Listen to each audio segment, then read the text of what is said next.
मैं सभी विद्यार्थियों का और साथियों का आर्य क्लास यूट्यूब चैनल के अंतर्गत बहुत बहुत स्वागत, वेलकम और अभिनंदन करता हूं।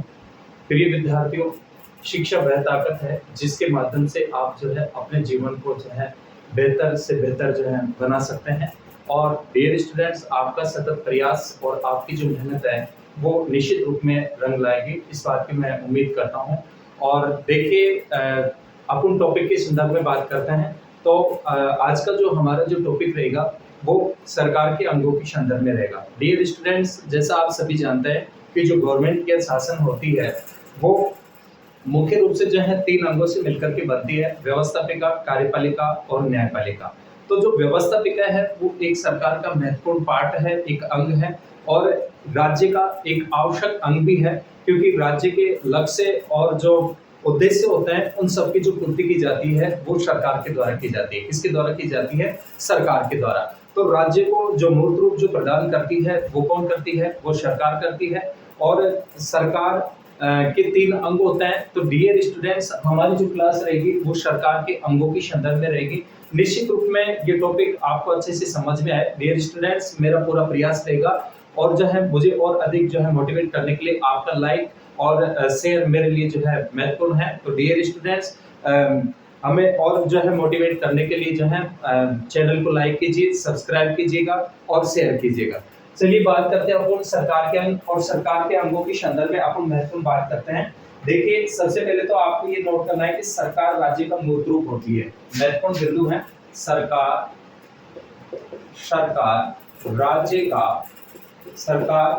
का मूर्त रूप होती है। सरकार राज्य का मूर्त रूप होती है। डियर स्टूडेंट्स, राज्य को जो आकार प्रदान करती है वो कौन प्रदान करती है? सरकार। ठीक है। देखिए, राज्य को अंग्रेजी में स्टेट बोलते हैं, स्टेटस से लिया गया है। और यूनान में नगर राज्यों के नाम से जो है पोलिस होते थे, नगर राज्यों के नाम से उनको जाना जाता था। डियर स्टूडेंट्स, इससे पहले की क्लासों में हमने राज्य की अवधारणा के संदर्भ में पढ़ा है और राज्य की उत्पत्ति के सिद्धांतों के बारे में भी देखा है। तो आप जो है पिछली कक्षाओं के अंतर्गत इसका अध्ययन कर सकते हैं। फिर भी मैं मोटे मोटे रूप में आपको बता देता हूं कि जो राज्य हैं और राज्य के आधुनिक समय में 4 निर्धारक तत्व माने गए हैं। कितने माने गए हैं? 4 तत्व माने गए हैं, जिसमें कौन कौन से हैं? सबसे पहले तो आता है पॉपुलेशन आती है, जनसंख्या आती है, और क्राइटेरिया आता है उसका, निश्चित भूभाग आता है, निश्चित भूभाग। ठीक है ना। और इसके बाद में तीसरा जो अंग होती है वो कौन होती है? वो सरकार होती है। और जो अंग आता है वो संप्रभुता आता है, संप्रभुता। ये भी नेक्स्ट पिछली क्लासों के अंतर्गत हमने इसका अध्ययन कर चुके हैं कि संप्रभुता सर्वोच्च शक्ति होती है। संप्रभुता कॉन्सेप्ट के रूप में हमने देखा है। तो 4 अंगों से मिलकर के जो है राज्य बनता है, और राज्य के जो लक्ष्य होते हैं, उद्देश्य होते हैं, उनकी पूर्ति किसके द्वारा की जाती है? सरकार के द्वारा की जाती है। किसके द्वारा की जाती है? सरकार के द्वारा।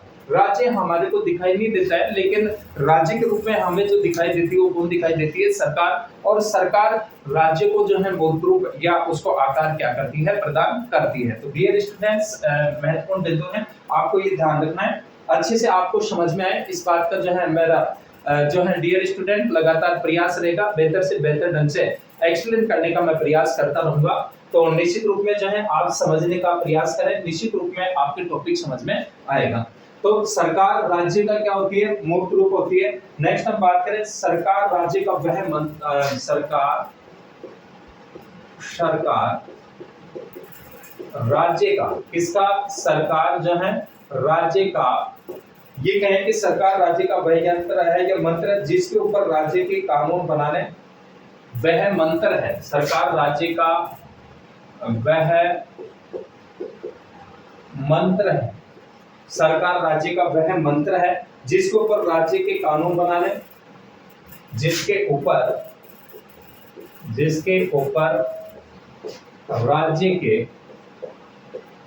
राज्य के कानून बनाने, उन्हें लागू करने व कानूनों की व्याख्या करने का जो है उत्तरदायित्व होता है। लागू करने व उनकी व्याख्या करने का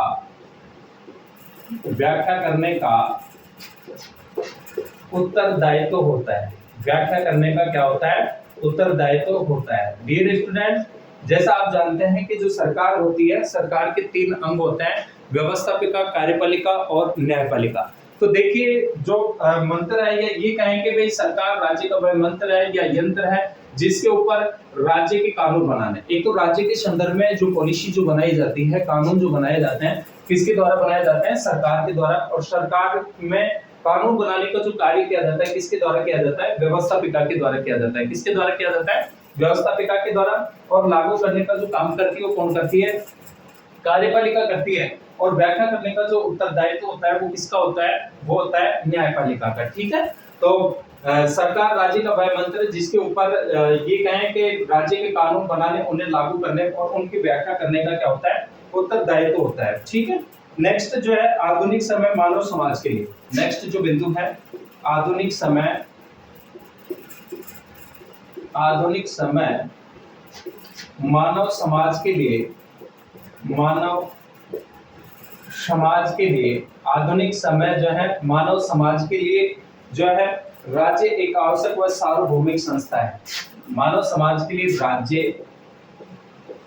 एक आवश्यक व सार्वभौमिक, एक आवश्यक व सार्वभौमिक क्या है? संस्था है। ठीक है ना, कि मानव समाज के लिए जो राज्य होता है वो आवश्यक और एक सार्वभौमिक जो है संस्था है। और सरकार इसका जो है इसका ये कहेंगे मूर्त रूप है। ठीक है ना, सरकार जो है इसका क्या है? सरकार इसका मूर्त रूप है। जो सरकार है, गवर्नमेंट है, वो क्या होती है? इसका मूर्त रूप होती है। ठीक है, नेक्स्ट बिंदु, जैसा गार्नर ने कहा, अकॉर्डिंग टू गार्नर, इसके अनुसार, गार्नर के अनुसार, कोटेशन ध्यान रखना, गार्नर के अनुसार, इसके अनुसार, गार्नर के अनुसार अपन डेफिनेशन देखते हैं कि सरकार एक ऐसा संगठन है जिसके द्वारा, सरकार एक ऐसा संगठन है, सरकार एक ऐसा संगठन है जिसके द्वारा, ये किसने लिखा है? गार्नर ने लिखा है। और लिखा है कि सरकार एक ऐसा संगठन है जिसके द्वारा राज्य अपनी इच्छा को प्रकट करता है, जिसके द्वारा राज्य अपनी इच्छा को, राज्य अपनी इच्छा को क्या करता है? प्रकट करता है। राज्य अपनी इच्छा को क्या करता है? प्रकट करता है। और इसके अलावा जो है अपने आदेशों को जारी करता है तथा अपने कार्य को करता है। अपने आदेशों को, अपने आदेशों को जारी करता है, आदेशों को क्या करता है? जारी करता है।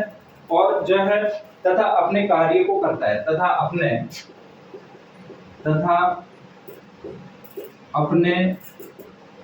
कार्य को करता है, तथा अपने कार्य को करता है। डियर स्टूडेंट्स, गार्नर की एक जो है और महत्वपूर्ण परिभाषा है राजनीति विज्ञान के संदर्भ में कि राज्य का जो राजनीति विज्ञान का जो प्रारंभ और जो अंत होता है वो किसके साथ होता है? राज्य के साथ होता है। किसके साथ होता है? राज्य के साथ होता है। और इसी संदर्भ में जो है सरकार के संदर्भ में भी जो है गार्नर ने परिभाषा दी है कि सरकार एक ऐसा संगठन है जिसके द्वारा जो राज्य होता है वो अपनी इच्छा को प्रकट करता है तथा अपने आदेशों को क्या करता है? जारी करता है। ठीक है ना, किसके अनुसार? गार्नर के अनुसार। किसके अनुसार? गार्नर के अनुसार। नेक्स्ट, गेटल ने लिखा है कि सरकार अपने अंगों से निर्मित होती है जिसके कार्य भिन्न होते हैं परंतु उनके दायित्व और उद्देश्य समान जो है होते हैं। ये गेटल ने परिभाषा दी है। देखिए प्रिय विद्यार्थियों, बात कर रहे हैं हम सरकार के अंगों की। ठीक है ना, सरकार के पार्ट। तो सबसे पहले हम ये देख रहे हैं कि सरकार क्या होती है और सरकार कौन कौन से अंगों से मिलकर के बनती है और कौन से अंग को जो है कैसा रूप है। जैसे व्यवस्थापिकाओं को अलग अलग देशों में अलग अलग नामों से जाना जाता है, लेकिन व्यवस्थापिका का जो प्रमुख जो काम होता है, वर्क होता है, वो क्या होता है? देश के लिए क्या बनाना होता है? कानून बनाना होता है। ठीक है ना, तो सरकार 3 अंगों से मिलकर के बनती है। कितने अंगों से मिलकर के बनती है? 3 अंगों से मिलकर के बनती है। एक तो व्यवस्थापिका, कार्यपालिका और इसके अलावा जो है कौन सा होता है? न्यायपालिका होता है। ठीक है ना, तो सरकार कितने अंगों से मिलकर के बनती है? 3 अंगों से मिलकर के बनती है। डियर स्टूडेंट्स, आगे अपन बात करते हैं। तो ये तो सामान्यतः आप सभी जानते हैं कि सरकार जो है 3 अंगों से मिलकर के बनती है, व्यवस्थापिका, कार्यपालिका और न्यायपालिका। अब जो हम बात करेंगे व्यवस्थापिका के संदर्भ में करेंगे, ठीक है ना, एक एक अंग के संदर्भ में पढ़ेंगे। तो सबसे पहले हम बात करते हैं व्यवस्थापिका के संदर्भ में। देखिए, व्यवस्थापिका सरकार के तीनों अंगों में सबसे महत्वपूर्ण पार्ट होता है, सबसे महत्वपूर्ण अंग होता है, जिसका प्रमुख जो काम होता है वो देश के लिए कानूनों का निर्माण करना होता है, और जिसको सामान्यतः संसद कहा जाता है, ठीक है ना। इसको सामान्यतः क्या कहा जाता है? संसद कहा जाता है। क्या कहा जाता है? संसद कहा जाता है, ठीक है ना। व्यवस्थापिका को सामान्यतः क्या कहा जाता है? संसद के नाम से इसको जाना जाता है। क्या बोला जाता है इसको? संसद, ठीक है ना। अलग अलग देशों में व्यवस्थापिकाओं को अलग अलग नामों से जाना जाता है, लेकिन इसका जो महत्वपूर्ण जो काम होता है वो क्या करना होता है? वो कानून बनाना होता है। क्या बनाना होता है? कानून बनाना होता है, और जिसका अंग्रेजी रूपांतरण पार्लियामेंट होता है, ठीक है ना। अंग्रेजी में इसको क्या बोलते हैं? जिसका अंग्रेजी रूपांतरण क्या होता है? पार्लियामेंट होता है। क्या होता है? पार्लियामेंट होता है, ठीक है ना। अंग्रेजी में क्या बोलते हैं? पार्लियामेंट होता है संसद को, जो मूल रूप से लैटिन भाषा का शब्द है, जिसका शाब्दिक अर्थ बोलना या विचार विमर्श करना होता है। ध्यान रखना, जो मूल रूप से लैटिन भाषा का शब्द है। ये जो पार्लियामेंट कौन सी शब्द जो है लैटिन भाषा का शब्द है। ध्यान रखना, जो मूल रूप से लैटिन भाषा के शब्द हैं, जो मूल रूप से लैटिन भाषा का शब्द है। कौन सी भाषा का शब्द है? लैटिन भाषा का शब्द है। कौन सी भाषा का शब्द है? लैटिन भाषा का शब्द है, और जिसका शाब्दिक अर्थ होता है बोलना या विचार विमर्श करना। जिसका शाब्दिक अर्थ क्या होता है? बोलना या फिर जो है विचार विमर्श करना होता है। जिसका शाब्दिक अर्थ जो होता है बोलना या विचार विमर्श करना होता है। क्या होता है? बोलना या विचार विमर्श करना होता है, ठीक है ना। देखिए, व्यवस्थापिका जिसको सामान्यतः संसद कहा जाता है, और जिसका अंग्रेजी जो रूपांतरण होता है वो पार्लियामेंट होता है, जो मूल रूप से लैटिन भाषा का शब्द है, और जिसका जो शाब्दिक जो अर्थ होता है वो क्या होता है? बोलना या विचार विमर्श करना होता है।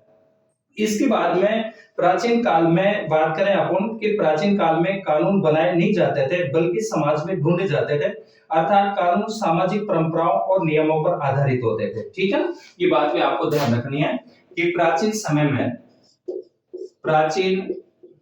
एंशिएंट टाइम के अंतर्गत प्राचीन समय में जो है कानून बनाए नहीं जाते थे। प्राचीन समय में कानून बनाए नहीं जाते थे। प्राचीन समय में कानून नहीं बनाए जाते थे, बल्कि जो है समाज में ढूंढे जाते थे। बल्कि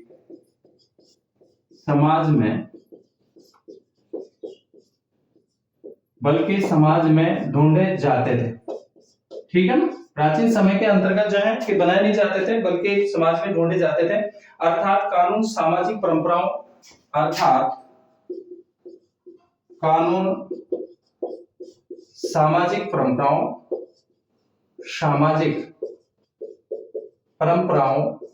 व नियमों पर आधारित होते थे, ठीक है। सामाजिक परंपराओं व नियमों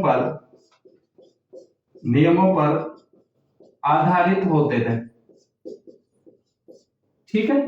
कि प्राचीन समय में एंशिएंट टाइम के अंतर्गत अपन बात करें तो कानून बनाए नहीं जाते थे, बल्कि समाज में ढूंढे जाते थे।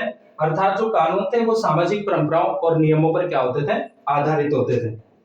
इसके बाद में आधुनिक लोकतांत्रिक व्यवस्था में महत्वपूर्ण है, ध्यान देना कि आधुनिक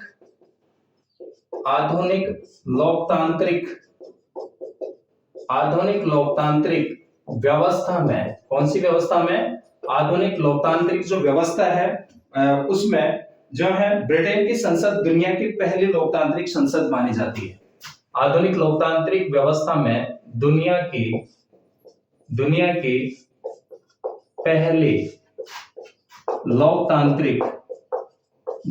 पहली लोकतांत्रिक संसद जो है कहां की मानी जाती है? ब्रिटेन की मानी जाती है, ठीक है ना। इसलिए ब्रिटेन की जो संसद है उसको संसदों की जननी और ब्रिटिश संविधान को संविधानों का जनक के नाम से भी जाना जाता है। पहली लोकतांत्रिक संसद जो है कहां की मानी जाती है? वो जो है ब्रिटेन की मानी जाती है, ठीक है ना। ब्रिटेन की मानी जाती है। कहां की मानी जाती है? ब्रिटेन की। तो डियर स्टूडेंट्स, आधुनिक मॉडर्नाइजेशन में हम देखें तो जो आधुनिक समय के अंतर्गत आधुनिक लोकतांत्रिक व्यवस्था में दुनिया की जो पहली जो लोकतांत्रिक जो संसद है वो कहां की मानी जाती है? ब्रिटेन की मानी जाती है। विशेष रूप से ध्यान रखना कि कहां की मानी जाती है? ब्रिटेन की मानी जाती है। और इसके अलावा जो है आधुनिक सभी लोकतांत्रिक समाजों में विधायिका सबसे प्रभावशाली अंग है, क्योंकि यह जनता की इच्छा की अभिव्यक्ति है, ठीक है ना। जनता की इच्छा की अभिव्यक्ति किसके माध्यम से होती है? संसद के माध्यम से होती है। जनता की इच्छा की अभिव्यक्ति माना जाता है, ठीक है। क्योंकि संसद में कौन होता है? जनता के प्रतिनिधि होते हैं, और वो जो है जनता की जो बिल होती है, जनता की जो आवश्यकताएं होती हैं, जो समस्याएं होती हैं, वो जो अपने प्रतिनिधियों के माध्यम से जो है संसद में रखते हैं, और फिर जो है उन पे सरकार के द्वारा क्या दिया जाता है? ध्यान दिया जाता है। तो जनता की इच्छा की अभिव्यक्ति जो होती है वो जनता की इच्छा की अभिव्यक्ति है। कौन है? संसद है, ठीक है ना। इसके अलावा जैसा कि गार्नर ने कहा कि अनेक अंगों में जिनके माध्यम से राज्य की इच्छा की अभिव्यक्ति होती है, विधायिका का स्थान निर्विरोध ही जो है सर्वोपरि गार्नर ने माना है।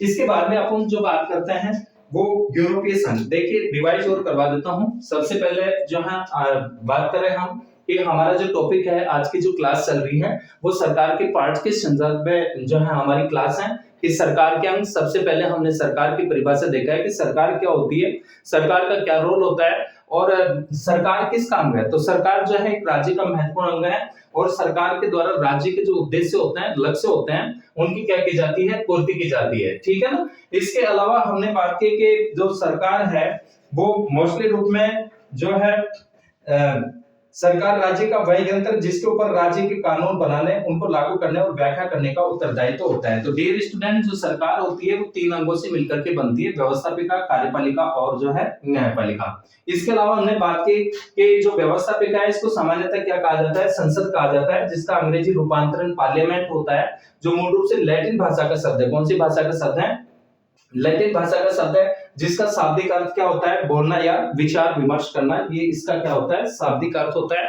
इसके अलावा हमने जो बात की कि प्राचीन समय में जो कानून बनाए नहीं जाते थे बल्कि विचार समाज में ढूंढे जाते थे, अर्थात कानून सामाजिक परंपराओं व नियमों पर आधारित हैं। लेकिन आधुनिक समय में हम बात करें तो आधुनिक लोकतांत्रिक व्यवस्था में दुनिया की पहली लोकतांत्रिक जो संसद है वो कहां की मानी जाती है? ब्रिटेन की मानी जाती है। और जो व्यवस्थापिका होती है वो जनता की इच्छा की क्या होती है? अभिव्यक्ति के रूप में होती है, ठीक है ना।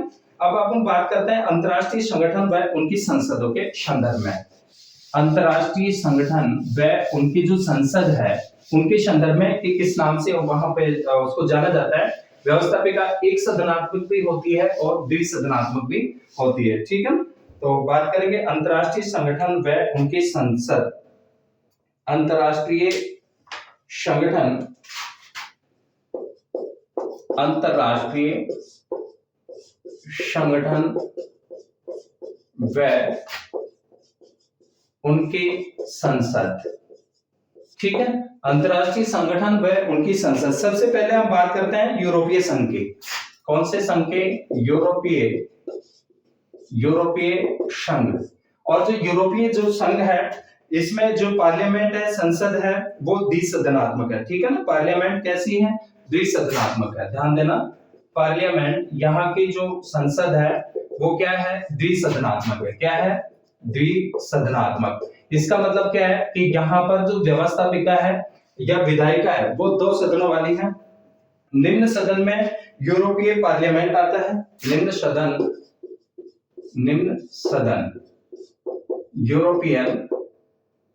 यूरोपीय कौन सा आता है? यूरोपीय पार्लियामेंट।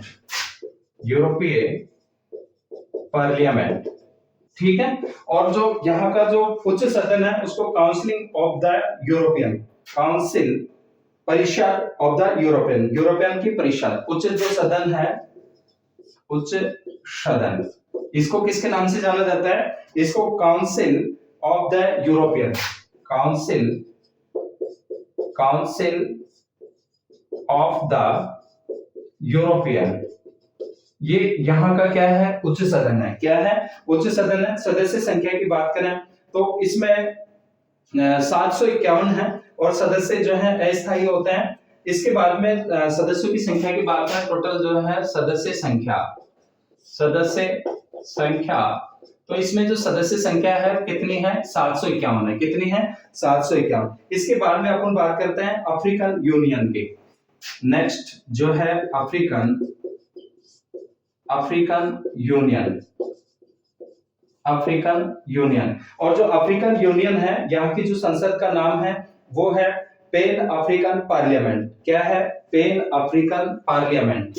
इसका जो नाम रखा गया है pan African, pan African parliament. क्या रखा गया है? पैन अफ्रीकन पार्लियामेंट, इसका जो है नाम रखा गया है।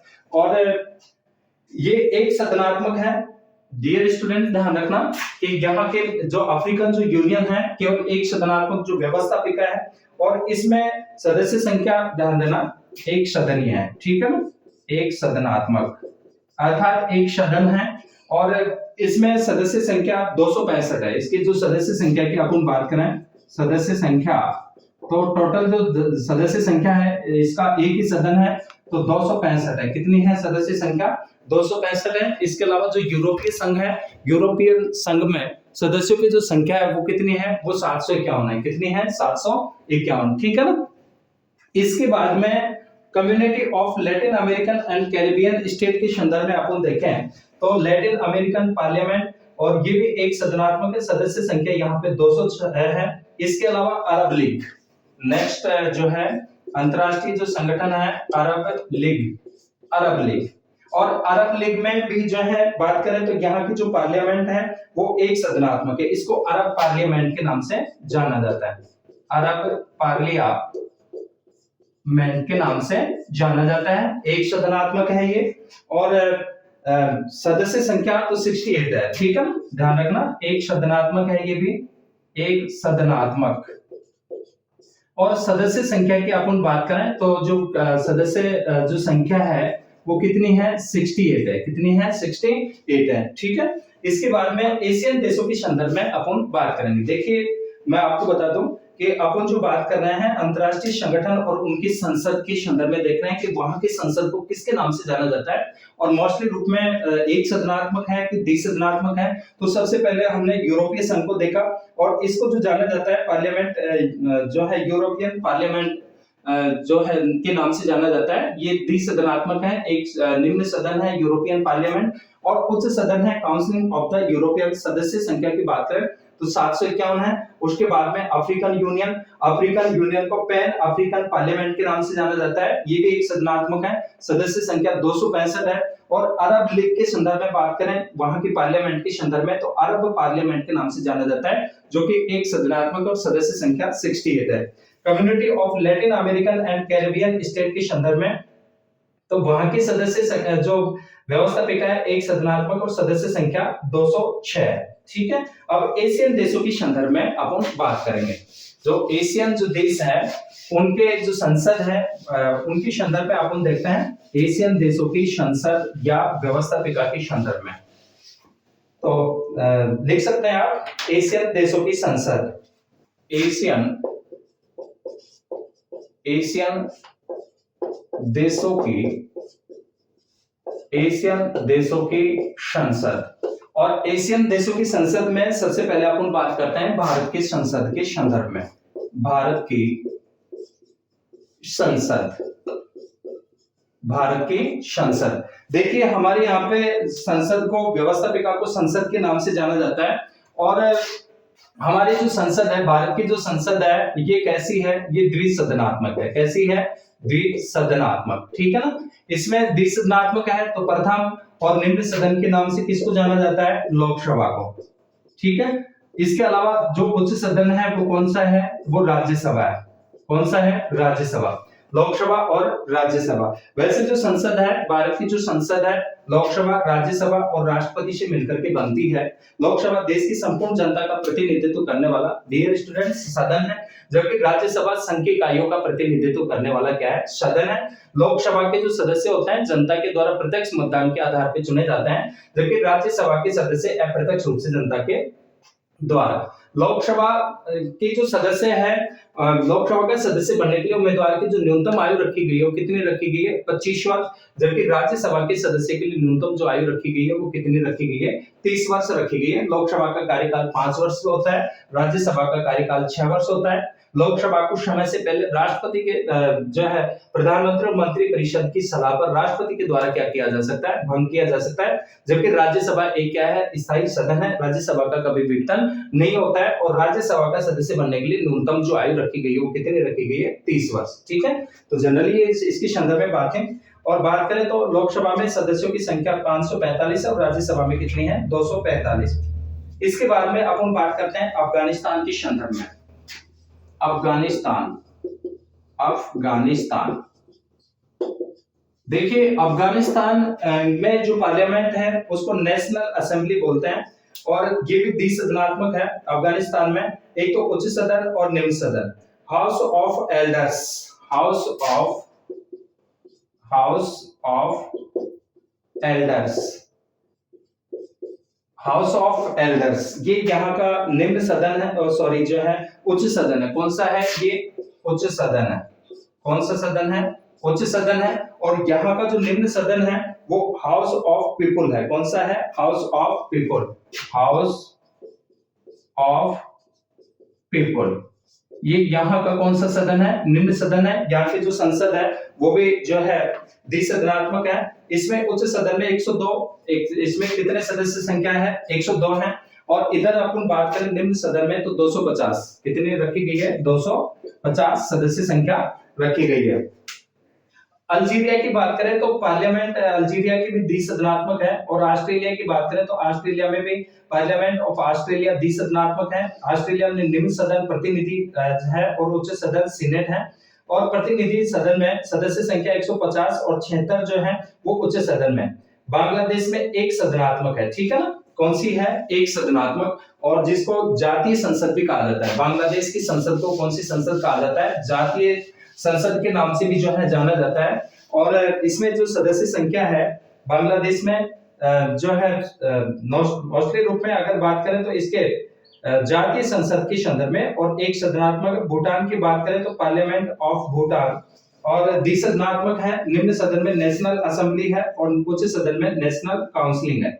म्यांमार की बात करें तो संसद का नाम असेंबली ऑफ यूनियन, द्विसदनात्मक है, निम्न सदन है, उच्च सदन है। निम्न सदन हाउस ऑफ रिप्रेजेंटेटिव और हाउस ऑफ नेशनलाइजेशन। इसके अलावा चाइना, चीन में नेशनल पीपुल कांग्रेस एक सदनात्मक है। ध्यान देना, मोस्टली जो है विशेष रूप से चीन की जो संसद है वो एक सदनात्मक है। कैसी है, एक सदनात्मक, ठीक है ना। और एक सदनात्मक है जिसको नेशनल पीपुल्स कांग्रेस यानी जनवादी कांग्रेस के नाम से जाना जाता है। किसके नाम से जाना जाता है, जनवादी कांग्रेस के नाम से इसको जाना जाता है। एक सदनीय है। और सदस्य संख्या की बात करें तो 2987 है सदस्य संख्या। ये विशेष रूप से आपको ध्यान रखना है, 2900 कितने हैं, 87, ठीक है ना, 2987 है। और इंडोनेशिया में पीपुल्स कंजर्वेटिव असेंबली मजलिस के नाम से जाना जाता है इंडोनेशिया की संसद को, ये भी द्विसदनात्मक है। ईरान की बात करें तो इस्लामिक कंस्ट्रक्टिव असेंबली एक सदनात्मक है, सदस्य संख्या 290 है। और इराक में counselling of representative of Iraq मजलिस अल नवाब अल इराक एक सदनी है जिसकी सदस्य संख्या कितनी है, 325 है। इसके अलावा इजराइल की बात करें तो इजराइल में संसद का नाम असेंबली है और एक सदनात्मक है। जापान में डाइट द्विसदनात्मक है। डियर स्टूडेंट्स, पिछली क्लास में हमने जापान के डाइट के संदर्भ में पढ़ा है, तो वहां पे आप विशेष रूप से देख सकते हैं। दक्षिण कोरिया में नेशनल असेंबली एक सदनी है और पाकिस्तान में द्विसदनात्मक है जिसको मजलिस ए सोहरा के नाम से जाना जाता है, ठीक है ना। नेशनल असेंबली में 342 और सीनेट में 104। नेपाल की बात करें तो द्विसदनीय है, एक प्रतिनिधि सभा और एक नेशनल असेंबली, इसमें 275 और 59 सदस्य संख्या है। ब्राजील में नेशनल कांग्रेस, ये भी द्विसदनात्मक है। और श्रीलंका में पार्लियामेंट एक सदनात्मक है, सदस्य संख्या कितनी है? 225 है। और रूस की बात करें तो फेडरल असेंबली जो कि द्विसदनात्मक है, एक तो ड्यूमा है और एक जो है फेडरल काउंसिलिंग है। सदस्य संख्या स्टेट ड्यूमा में 450 और फेडरल काउंसिलिंग में कितनी है? 166 है। ब्रिटेन की बात करें तो ब्रिटेन में द्विसदनात्मक है, एक तो निम्न सदन, उच्च सदन, निम्न सदन हाउस ऑफ कॉमन और हाउस ऑफ लॉर्ड्स है। 650 संख्या जो है निम्न सदन की है और 765 कौन से में है? उच्च सदन। और अमेरिका की व्यवस्थापिका को कांग्रेस के नाम से जाना जाता है, जिसमें एक तो हाउस ऑफ रिप्रेजेंटेटिव प्रतिनिधि सदन और एक सीनेट है। प्रतिनिधि सदन में सदस्यों की संख्या 435 और सीनेट में 100 है। इसके बाद में कनाडा में द्विसदनात्मक हाउस ऑफ कॉमन और एक सीनेट। फ्रांस की बात करें तो द्विसदनात्मक है, नेशनल असेंबली और सीनेट। तो डियर स्टूडेंट, प्रमुख रूप से आज की क्लास के अंतर्गत हमने सरकार के अंग और सरकार के अंगों के रूप में हमने व्यवस्थापिका के संदर्भ में बात की, जो महत्वपूर्ण जो अंग है, और इसके बाद की जो है आप नेक्स्ट क्लास में बात करेंगे। तब तक सभी विद्यार्थियों का बहुत बहुत धन्यवाद।